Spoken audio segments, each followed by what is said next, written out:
Hey guys, and welcome back to my channel for another video where today I have a true crime Q&A for you. I asked you guys for questions on the community tab on my YouTube page and you guys really came through. You came up with some really interesting, thought-provoking questions. And I went through and screenshotted all the ones I wanted to answer, and there were like over 40 questions there, which would make for a very, very long video. So if you'd like to see a part 2 of this, maybe in a couple of weeks' time, then please let me know because there's still so many more questions I want to answer. Also, I'm ill. You can probably hear that. I've been really, really ill all weekend. I've literally felt like my head's been like in a clamp and my brain's trying to escape throughout my ears and eyes and nose. It's not been a pleasant experience. And actually today I've woken up this morning feeling a lot better, like I feel okay within myself. I've just got the remnants of this, what I hope is a husky, sexy cold voice. Probably sounds more like I've been smoking a pack a day for the last 20 years, but let's hope it's the former. So hopefully you don't mind, but I'm a working woman, I'm a businesswoman, I've got to get on with my work, so I'm filming anyway. So let's just jump straight into the questions, with the first question being from Karen. Would I ever consider starting my own podcast? And this is something I get asked all the time, so I figured I would address it in a video. Yes, I would love to start my own podcast, but if I was to do a podcast, it would not be true crime based. I feel like true crime is what I do on my YouTube channel, it's really successful here. But if I did a podcast, I'd want to focus on something different. I have a lot of different interests. I'm just generally a bit of a geek, a bit of a nerd. I love to learn stuff. I love to impart wisdom on people. It's the Ravenclaw in me.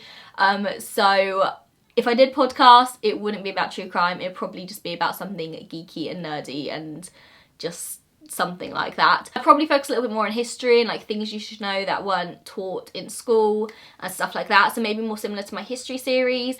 So yes, I would really want to start a podcast. Me and Caitlin have actually discussed it a little bit recently about maybe doing one together. Who knows if it will ever actually happen, we'll see. Maybe at some point in the future, but not like the near future. I also get questions all the time about international cases. Would I consider researching more international cases?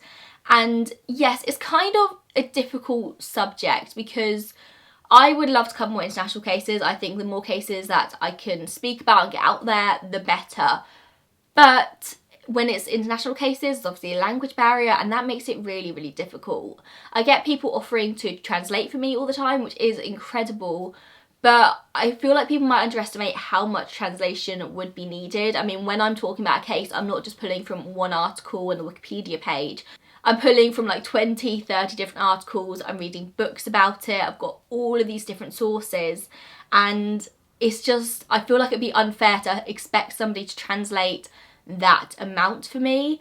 Maybe people wouldn't care, but I'd feel guilty making somebody spend their spare time doing that. So it's not just an article or two, it's 20, 30 articles and more. But also for me to even consider covering an international case, there needs to be at least some coverage in English so I can get a basic understanding of the case. And also translations aren't always 100% like spot on, and I kind of pride myself in my videos about getting the information right, and when it comes to translations you can't always be sure of that. So yes, I do want to cover more international cases. So would I like to cover more international cases? Yes, of course, but is it always possible? Do I feel 100% comfortable doing so? Maybe not. Would I ever cover the Menendez brothers case/trial? I get asked this all the time, like in every single comment section I have, I will have at least one person asking me to cover this case. So clearly, for some reason, people really want to see it spoken about. So yes, I do have it scheduled. It'll be coming up at some point in the next couple of months, I think. It just amazes me how many people ask about this case in particular. What was the first case that really got me fascinated with true crime? I've mentioned this a few times on my channel, I think, but Jeffrey Dahmer. I remember being in my early teenage years and stumbling across the Wikipedia page for Jeffrey Dahmer, and I read it and I was just immediately fascinated. I'd kind of grown up reading a lot of like darker books, mystery books, things like that, but Jeffrey Dahmer was the first true crime case I'd ever really come across that really captured my attention. There was just something so fascinating about the way his mind worked, how somebody could be so sadistic, and then just talk about it like it was nothing. I mean, I don't know if you guys have ever watched the Jeffrey Dahmer interviews on YouTube, where he's literally just speaking openly about his crimes. His dad sat next to him, and I remember watching those after I read this Wikipedia article, and I was just absolutely fascinated by it, because I'd never seen somebody just talk so openly about such horrific things. I always get people asking me, like, why do I cover serial killers? Why do I give them that platform? And I don't see it as giving them that platform, but it's just something that I find really, really interesting, because I think by talking about these people and further understanding these kinds of people, you really get a deeper understanding of the human psyche in general. And that same person asked another question, can I recommend any good true crime books, either about specific cases / killings, or from a police / forensic point of view? I read so many true crime books to sort of help with my research for these cases. An incredible true crime book that I actually couldn't finish. I honestly cannot tell you why I couldn't finish this book. It's incredible. The amount of detail it goes into is amazing. I just can't bring myself to get to the end of it. Oh my god, what's it called? I'll Be Gone in the Dark by Michelle McNamara. It's about the Golden State Killer. Honestly, it's amazing. I just don't know why I can't finish it. It really frustrates me, but it's really, really good. I have also recently read an amazing true crime book called, sorry, I can't remember what it's called, One of Your Own by Carol Ann Lee. It's about Murray Hinley, which may be a sneak peek at what video I've got coming up tomorrow. Also, this book, this is The Girls Are Gone by Michael Broadcorp and Alison Mann. It's about the disappearance of two girls called Samantha and Gianna Rucky. True crime, real story, did happen. And it's basically two girls who went missing. It's about how their dad refused to give up on finding them. And it's a really interesting book. There's a lot of text in this book. It took me a really long time to get through. It's not the kind of thing you can sit down and binge read. But it's really interesting. They've got all of the different interviews in there. They've got newspaper articles, and it kind of does it in terms of days. So there's different sections. This is 740 days gone. Then it's called the trial stuff, so it covers the trial in detail. It's super, super interesting. It's a big read. It takes a lot, but it is good. And that actually leads me really nicely into the sponsor of today's video. That's right, sponsored video. So I want to talk to you about these two books, which are not true crime, they are fiction books, but they are just so good. They're both by Karen McManus. One of Us Is Lying and Two Can Keep a Secret. I describe them as young adult murder mystery novels. So it's like murder mystery, but with a very modern twist. One of Us Is Lying is about 5 teenagers who go to detention one day, but only 4 of them come out alive. Think of The Breakfast Club if one of them was murdered. I honestly could not have told you the ending of this book if I tried. I had zero idea, and I'm so good at predicting the endings of these kinds of books. I've read so many sort of mystery novels. This was so good. And Two Can Keep a Secret is the second YA mystery novel by Karen McManus. This is the story of twins, Ezra and their true crime obsessed Ellery.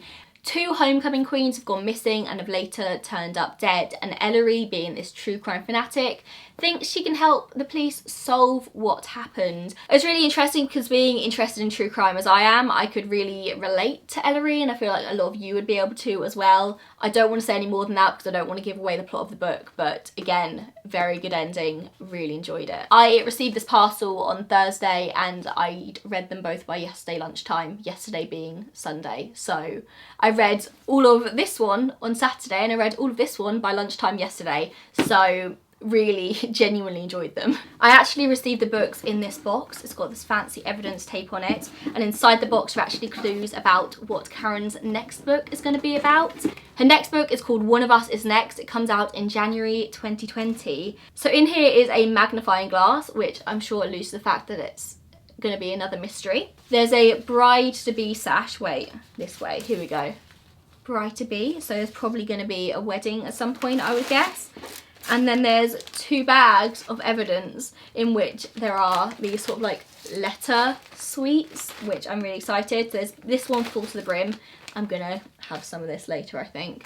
And in this one, there's a load of random letters, which I think I figured out say Truth or Dare. I just genuinely found the books to be such an interesting, refreshing twist on the genre. Murder mystery is usually like very dark and quite gruesome, but these books aren't dark and gruesome at all. They're quite light-hearted, but they're about a murder mystery, and it was just something a little bit different, and I really, really enjoyed them. So there you go. I'll leave links down below if you want to go check the books out.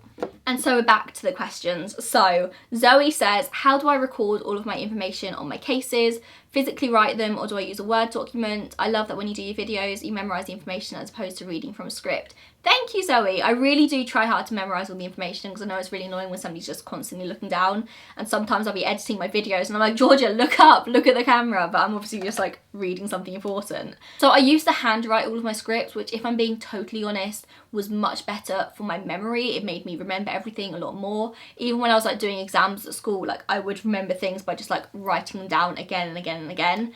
So I used to write down all of my scripts, but honestly that takes so much time, and I found myself just getting really behind. I couldn't keep up with it. So I have changed to typing them all out on a Word document on my computer. Actually, I write it all in my notes app on my computer. And that's just kind of what I do now. I prefer writing, but it isn't best for the amount of time that I have. So when I'm doing my videos, I have my laptop propped up on a stand in front of me, and I'm literally just reading from my computer screen and trying to like memorize as much as I can. But I have actually got an auto cue coming in, hopefully in the next few days. So maybe in the next few videos you might notice a difference, because an auto cue will be really, really helpful for me. It's been really hard to find one that I think will work with my setup, and one that I'm going to be able to like understand how to use, and I think I found one, so I'm really excited. So keep an eye out for that. Maybe not like in next week's video, but maybe like the ones after that. I don't know, I'm intrigued. We'll see what it's like. So Georgie says, do I think it's just a coincidence that loads of serial killers experience head injury at some stage of their lives, or do I think it actually has something to do with them ending up murdering people? No, I don't think the whole head injury thing is a coincidence at all. I mean, it's pretty well documented that many people who suffer brain injuries go on to like have changes in personality and things like that. Like, that's a scientific, well-documented thing that happens. But I think the people who have head injuries and go on to become serial killers already have this darkness in them to begin with. But I think a lot of people have this darkness in them. I think it's the head injury. It's usually a frontal lobe injury. From that moment on, they don't have the same impulse control that possibly they did before. Obviously, I'm very much condensing everything I know into like a little bit. I'm not a psychologist, so I can't tell you all like the sciencey things behind it. But it does lead to a lack of impulse control. It can lead to elevated levels of anger, and they have a very quick temper, and these are all things that are very much associated with frontal lobe injuries. So the people who have these injuries who go on to become serial killers, I think already have that kind of thing in them. But I think just the head injury makes them more likely to actually go ahead and do it. I always get people commenting on my videos whenever I mention about head injuries, like, well, I have a frontal lobe injury and I'm not a serial killer, and like, good for you. Proud you're not a serial killer, that's a good thing. And I'm not saying that every single person who has a frontal lobe injury will go on to become a serial killer. I'm just saying that a lot of serial killers do have some kind of head injury in their past, and it's an interesting thing. Like, there's definitely a connection there has to be. And I think it does just lead basically in the end down to impulse control. A lot of people have it in them when they think, I could punch that person in the face, they think, I'm not going to do it. Somebody who has a frontal lobe injury possibly wouldn't have that impulse control that stops them from doing it. They would just do it. Are there any cases that I've covered that I believe could be solved in the near future, or are there any cases I've covered that I believe will never be solved? I believe that the Zodiac case will be solved very soon. I don't know why, I can feel it. I have a feeling the Zodiac case is going to be solved pretty soon, and I really, really hope it is. So I just got really distracted. There's a spider on my window. It's only tiny. Let me just open the window and let it out. Or are there any cases I've covered that I believe will never be solved? I mean, maybe the case I covered this week, the Wonder Beach murders. I don't think the police are going to solve this case. I think it's too old. The evidence just isn't there anymore. I think the only way that the Wonder Beach murders is going to be solved at this point is if somebody comes forward with a piece of information that sort of like cracks the case wide open. So honestly, I don't think there's any case out there that has got no chance whatsoever of being solved. Like, even Madeleine McCann could be solved. It's just about the right person coming forward with the right piece of information, because in a lot of these very cold cases, the like physical evidence isn't there. It's just about what somebody somewhere out there knows. Connie says, I apologise if you've already covered it, but have you heard about the Alyssa Tawny case? it's stuck with me for over a year. Yes, I've been looking a lot at Alyssa's case recently, and I've actually spoken a little bit with her sister Sarah, and it is one that I intend to cover pretty soon. I'm sort of like working towards it right now. I'm just trying to like absorb as much information about the case as I can. It's an absolutely insane case, and her sister Sarah is doing so many amazing things to help this case get solved. She wants as many people out there to talk about it as possible, just to like draw attention to the case, and I intend to cover it pretty soon. Will I be attending True Crime Con 2020 or CITSI next year? Yes, hopefully. I mean, True Crime Con, I really haven't heard that much about it. I've seen a few people like tag me in things about it, but yes, if it is actually a thing and it does actually end up happening, I'm sure me and my true crime YouTube friends will be in attendance. Also, Summer in the City, hell yes, I will definitely be at Summer in the City next year. It was just the best weekend this year and I had so much fun, and I will 100% be there again next year. Also, I'm very much hoping to be at Winter in the City this year as well. So Winter in the City is in Birmingham on the 31st of November and 1st of December. Highly recommend you get tickets if you're around there, because it's going to be good. If it's anything like CITSI, you're going to have a great time, so get tickets, and I think again me and the True Crime Gang will be there. Miss Chinandala Bong, great name. Do I believe that the rise in the true crime community has helped solve any missing people or murder cases? Yes, I mean, there's actually cases out there where it has solved a case. There was one podcast, the Teacher's Pet podcast, helped solve a case, and I cannot remember the name of the case. Wait a sec. So the Teacher's Pet podcast covered an Australian case of Lynette Dawson, who disappeared one day, and on the back of the podcast they actually ended up arresting her husband Chris Dawson, and I'm not sure where it's gone from there, but he definitely got arrested, and that was huge news that just a podcast can lead to a break in a case like that. So yeah, the true crime community is helping solve cases. All it takes is for the right person to watch the right video at the right time, who might have this tiny piece of information, and that person just needs to be prompted to go to the police and say like, this strange thing happened this many years ago and I've never told anyone, but here I am with this piece of information. And that piece of information could be the main thing that sort of like could help solve a case. I get people commenting on my videos all the time like, yeah, my grandma had a friend who like, she always thought it was a little bit dodgy, and like, I don't think anything was ever done about it, but they knew this person. And I always just say to them like, just say something to the authorities. It might be nothing, like most of the time it's going to be nothing, but maybe one time it could be something.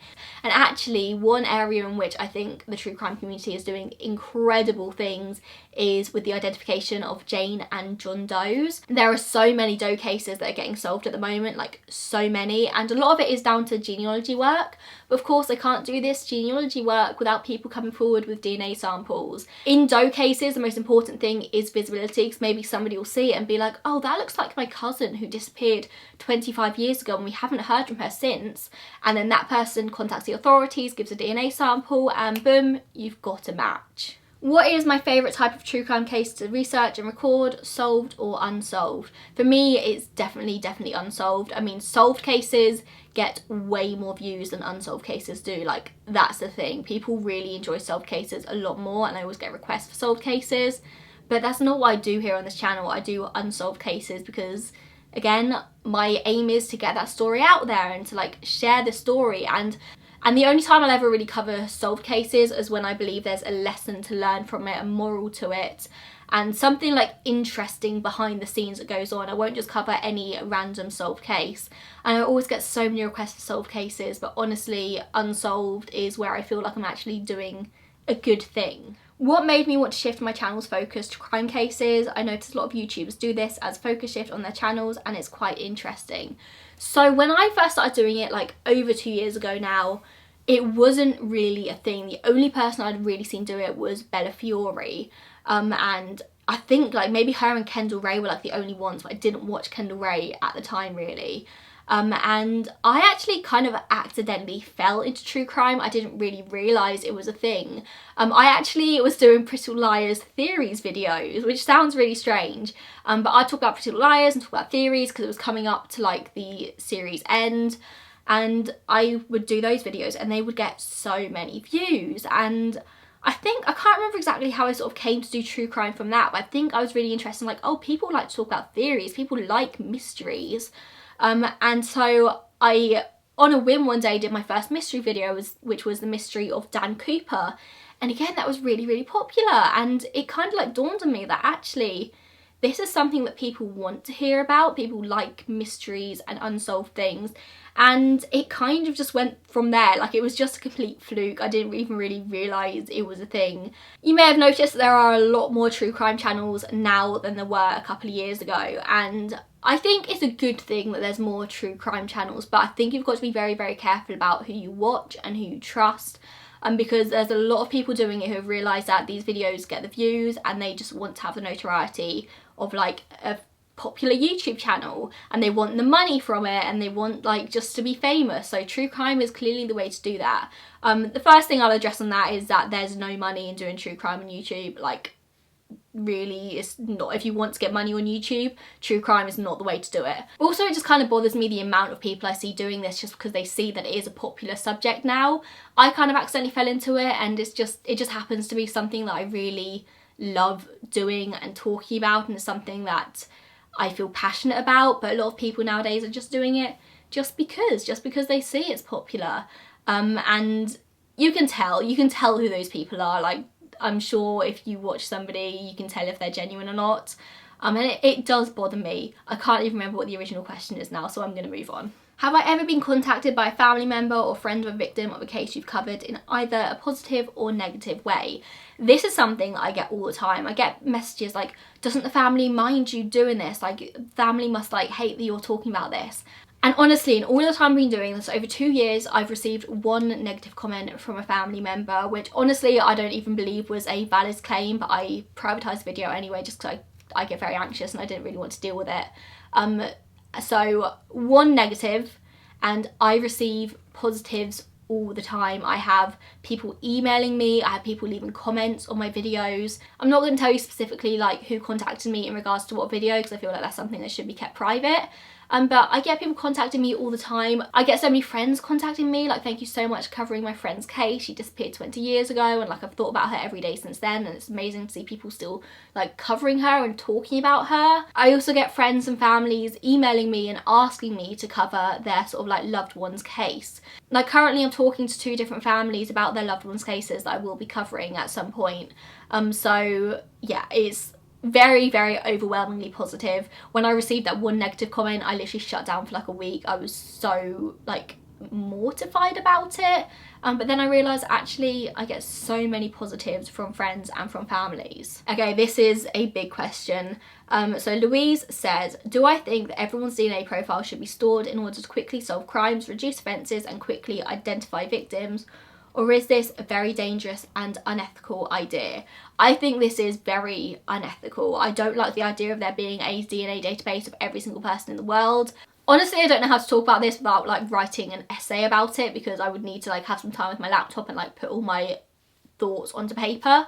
But it just seems like it would be wrong. Nobody would ever be allowed to do anything wrong in the world. It would be a very, very sort of like over-policed, overwatched world, and it just doesn't seem right. Of course, the idea of like immediately being able to catch any bad guy sounds like an appealing idea, but when you actually think about it, it would actually have very negative connotations for society, I think. And the other half of her question was, secondly, should all unidentified victims have their DNA compared to profiles held on genealogy websites, or is that unethical? This is a tricky one, because when somebody is unidentified, you've got a Jane or John Doe, I mean, all of the effort goes into like finding their identity, possibly even more than finding out what happened to them. The important thing is finding out who they are. So obviously if you compare DNA to people on genealogy websites and get a match, then that's only a positive thing, right? But of course there's people out there who possibly don't want to be identified. There's people out there who die under very mysterious circumstances. Peter Bergman springs to mind, maybe even the Somerton Man, who clearly didn't really want to be identified. I mean, Louise references the Isdale woman. It's a very tricky one. I think you've maybe got to use your common sense in a scenario. If it's clearly a brutal murder, then yes, maybe put the DNA in a genealogy site, but if it's somebody who just wanted to die quietly, maybe not. But then how do you distinguish between the two? I think 99% of the time it's going to be a good thing that you give somebody their identity back, but then there's always maybe that 1% where maybe this person didn't want it and you're going against their final wishes. So I don't know, very nuanced argument. I don't really know on which side I stand, but generally I think it's a good thing that people get their identities back. And the very last question I'm going to answer in this Q&A is, will I ever do a case on the Green River Killer? If not, why? So we're going to end this on a kind of funny note.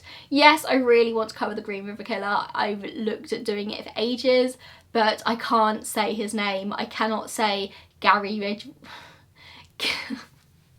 Gary Ridgway. I can say it really slowly like that, Gary Ridgway, but if I try and say Gary Ridgway, Gary Ridgway, I can't say it. So yes, I do want to cover the Green River Killer at some point, but I cannot say his bloody name, so it's not coming up anytime soon. And on that note, I'm going to round this video up. I'll be really intrigued to find out what you guys think about the genetics question. Do you think everyone's DNA should be stored in a database? Do you think all Jane and John Doe should have their DNA put into genealogy websites? Let me know.